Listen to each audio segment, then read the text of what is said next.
Please welcome Anthony.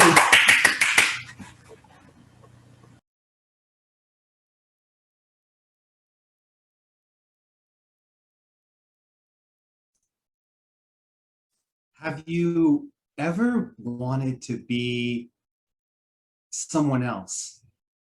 Someone younger, older, thinner, wealthier, more influential, or in my case, just taller? I'm 5'7", that's kind of short for a guy. But all jokes aside, I have thought far too often, and perhaps far too long, on the idea of being someone else. And in the most challenging times of my life, I have wanted to be anyone else. But I deal with the same issues that I'm sure many of you do. I guess what I would consider over-inspired. You see, I grew up with people constantly telling me, be yourself, be authentic, be genuine, quoting Oscar Wilde, everyone else is taken, be yourself. To thine own self be true. It's the kind of thing that fills posters at work or calendars you get from people who don't know what else to buy you, or coffee table quote books just scattered around coffee shops or living rooms. Telling me to be myself isn't the best advice because it's usually coming during a time where I don't necessarily like me or what I do, or rather all the things I dwell on that I didn't do. So in an attempt to try and like myself a little more, sadly but honestly, I started to think, who could I be and what could I do that would allow me to be liked more by others? Because a lot of us value who we are based on how we're valued. So I started doing some research, and by research, what I mean is watching the most popular movies and TV shows. But this time, not for recreation, no, for education, yeah. I started looking at what is it that people seem to almost unanimously enjoy. And as it turns out, we all, to some extent, love superheroes. I mean, even during a pandemic, there's a movie about a superhero in theaters and plenty more waiting to be released once the theaters fully open. We can't get enough of the idea of someone swooping in from the sky, right? Because flight is preferable, not required, but definitely preferable. Or perhaps superior strength or speed beyond human comparison, beyond human measure. We love the idea of someone coming to save the day. But sadly, when our tablets, our TVs, our phones aren't tuned in to fake movies or shows about fake superheroes, when you tune away from those things and you start to look at what's really going on in the world, what you see is real tragedy, real pain, real loss, and no superheroes to be found. But I was dead set. If I want to like me more, I've got to be liked by others, and I've got to do and be what other people like. So I've got to find a way to be that superhero.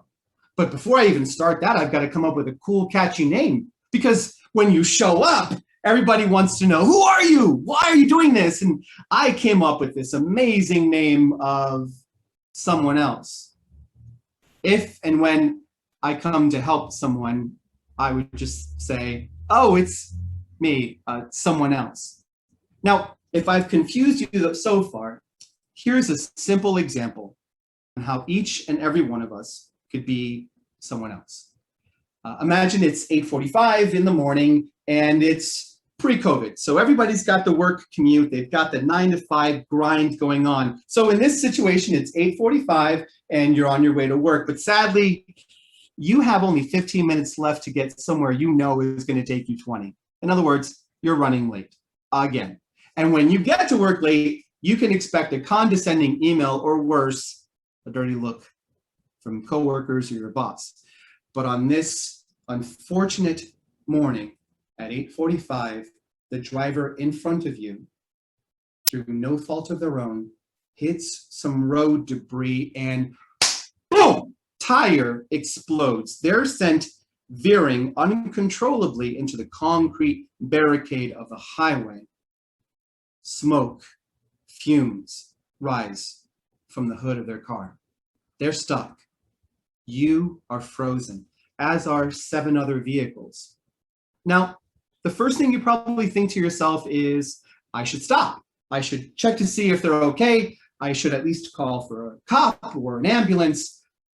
But sadly, there's this other part of our brain comes in shortly after through something called the bystander effect. The bystander effect, in case you have no access to Google, basically means the more people that are around to see something horrible happen, the less likely anyone is to do anything about it, do the diffusion of responsibility. So in this particular situation, you do some quick math and you say, I am one of 7 other drivers. 7 other people saw what I saw, am where I am. I'm sure someone else will stop and help. I'm sure someone else has already called for someone to come here. Look, I've got somewhere to go. I've got places to be, people who need me. I've got to go. You drive away. But sadly, all the other drivers within range thought the same thing about you. When we assume someone else will, oftentimes no one else does. Now, I use that analogy of a car accident because 2 reasons. 1, anyone with a driver's license who's spent more than 10 hours on the road has seen a stranded motorist and thought to themselves, they got it figured out. Who doesn't have AAA? Maybe there's somebody in the passenger side. I'm sure they've got this. And the second reason why I use this is because what we've experienced in the last 13 to 14 months, it's the closest I could come to wrapping my head around what we've all experienced. You see, there we were in March of last year, going about our way, and through no fault of our own, something happened. Something happened that left us feeling disoriented, confused, scared, and far too many of us completely alone. Because statistically, just as many people drive alone as live alone. And so if you're experiencing this without company, without connection, it exponentially changes how tragic it becomes. And here we are, in some small way, metaphorically stranded on the side of our road, except not our car, but our well-furnished and condensedly filled homes.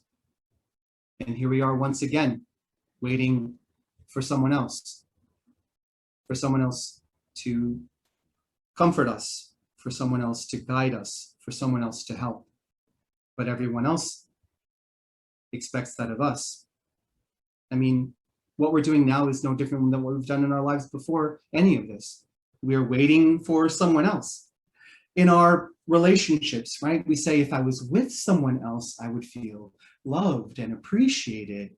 If I worked for someone else, I would feel acknowledged and properly compensated. And then politically, don't want to get into that, but every 2 years, every 4 years, we check off a few names and we say, I'm sure someone else will fix what's been broken for far too long. I'm sure someone else will right what's been wrong. We're waiting for someone else. Now, I promised you, well, didn't promise, but conveyed an opportunity. In today's world, to save a life, you do not need flight. Well, who's flying right now anyway, right? But you don't need flight. You don't need strength. You don't need speed. To save a life in the world we live in now, in the tragedy that we're experiencing now, what you need, you already have. A means of communicating and taking the time to reach out. It is my personal belief that one of the reasons why so many people have passed away in the hospital had very little to do with what the virus was doing to their body, and perhaps more to do with what loneliness was doing to their spirit.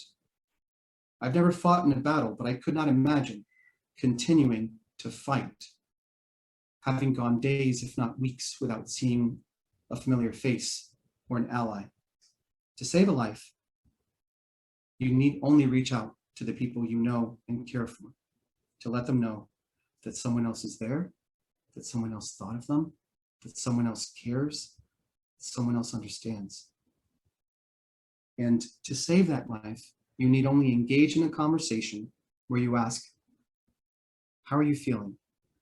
How are you doing? And allotting however much time it takes for that person to figure out what the answer to that question even is. The world is waiting for someone else, and that someone else is you. Thank you.